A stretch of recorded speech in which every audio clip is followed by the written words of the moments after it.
Hello everyone, in this video we will learn how to fill blank cell with zero in Excel. So let's start. This is my Excel and here you can see I have here simple data. But in this data I have some blank cell. So this cell I'm going to fill with zero. Okay. So let's see. To first select any cell inside this data. After that press the Ctrl A to select the full data and then press the Ctrl G to open the Go To dialog box. Then click on the option. Here in Go To Special, just click on the blanks and click on OK, and that's it. You can see the all blank cell is selected.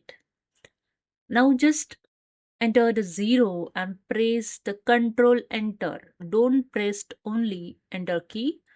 Press the Ctrl plus Enter key. If you press only Enter key, only one cell will fill with 0.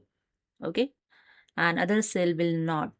If you press the Ctrl plus Enter key, the all selected blank cell will fill with 0. Okay, I just press here Ctrl Enter key. That's it. See here all blank selected cell with fill with the 0. Okay, so hope you understood. If you like this, please subscribe. Thank you so much.